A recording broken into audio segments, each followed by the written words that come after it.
انسان‌ها تو طول تاریخ اشتباهات زیادی کردن. بعضی اشتباهات فقط یه حادثه نبودن. آینده میلیون‌ها آدم رو تغییر دادن. از تصمیم‌های سیاسی فاجعه‌بار گرفته تا سوءتفاهم‌های علمی و خطاهای ساده‌ای که هزینه‌های عظیمی داشتن.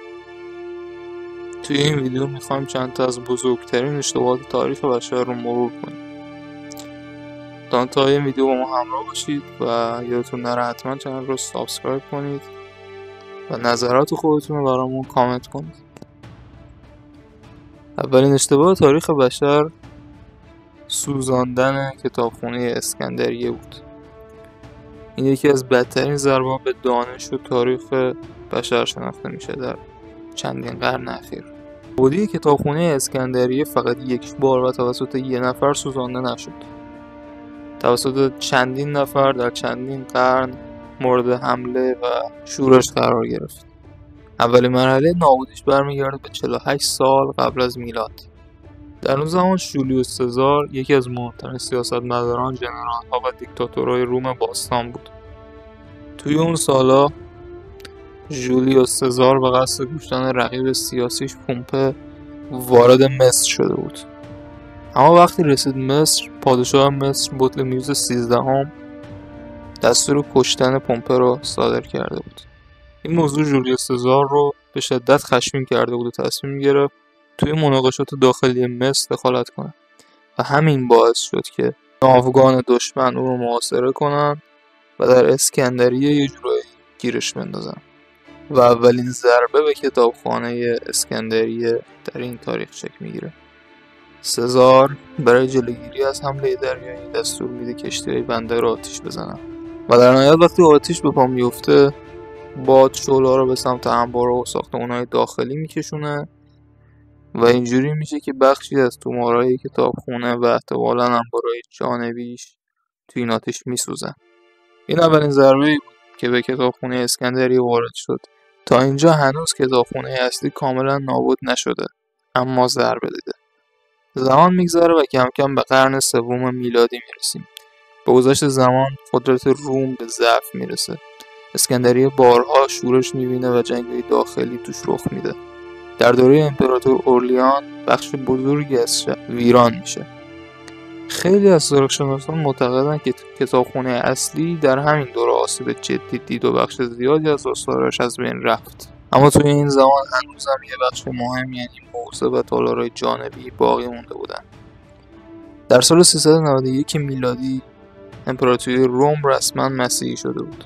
معبد بزرگ سراپیوم یکی از کتابخونه‌های وابسته به کتابخونه اصلی بود که در جریانات مسیحیان افراطی مورد تخریب قرار گرفت. این معبد یه جورایی نسخه پشتیبان و مجموعه‌های کوچیک‌تر کتابخونه رو توی خودش داشت و با تخریب سراپیوم 500 سال میراث علمی تقریبا نابود شد.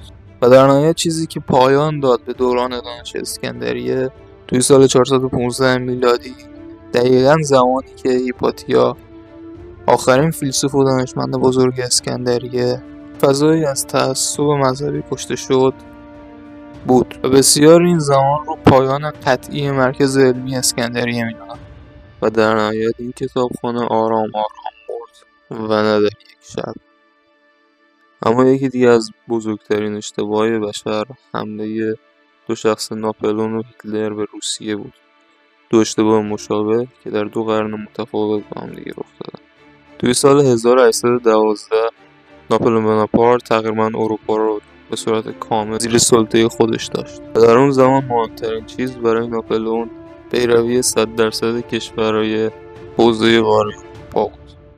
و زمانی که روسیه به خاطر تحریم‌های بریتانیا از نظام قاره خارج شد، ناپلئون تصمیم گرفت روس‌ها رو وادار به اطاعت کنه و با یه حمله بزرگ کار رو تموم کنه.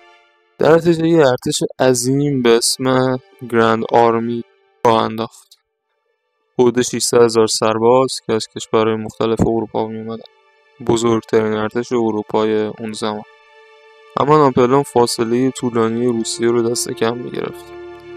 مسافت از هر سلاح خطرناکتر بود و خطوط تدارکات هزاران کیلومتر کشیده شدن. از اون طرف روس‌ها می‌دونستن که در مقابل این لشکر 600,000 نفری شانس بزرگی برای پیروزی ندارن.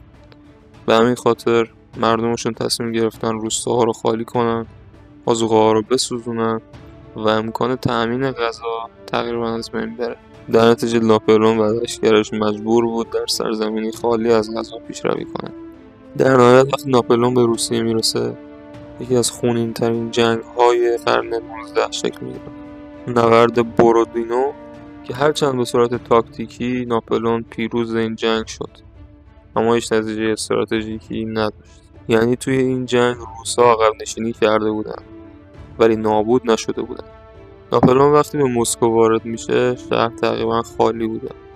روس‌ها شهر آتیش زده بودن تا ارتش فرانسه جایی برای موندن نداشته باشن. ناپلئون انتظار داشت تزار برای مذاکره بیاد، اما هرگز نیامد. در نتیجه ارتش ناپلئون درگیر زمستان سخت روسیه شد.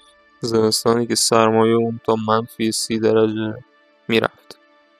این ارتش اولین بار بود که همچین سرمایه رو به خودش میدید و آمادگی مقابله با همچین سرمایه رو نداشت. و در مقابل روس‌ها با شرایط اقلیمی خودشون کاملا سازگاری داشتن و با تجهیزات و امکانات و لباسهای گرم ظاهر می شدن. و همین زمستان سرد باعث شد ارتش گرسنه و بیمار و خسته ناپلئون و حمله‌های پارتیزانی روس‌ها عقب نشینی کنه و از اون 600,000 نفر ارتش روسیه فقط 30 تا 40,000 نفر به فرانسه برگرده. یکی از بزرگترین شکست‌های تاریخ نظامی بشر. خب همراهان عزیز، خیلی ممنونم که تا اینجای ویدیو با ما همراه بودید. این بود از اولین قسمت از سری ویدیوهای بزرگترین اشتباهاتی که انسان‌ها در طول تاریخ مرتکب شدن. لطفا اگر از این محتوا خوشتون اومد حتما لایک کنید و کانال ما رو سابسکرایب کنید. منتظر قسمت‌های بعدی از این سری ویدیوها باشید و حتما نظراتتون رو اینجا برامون کامنت کنید.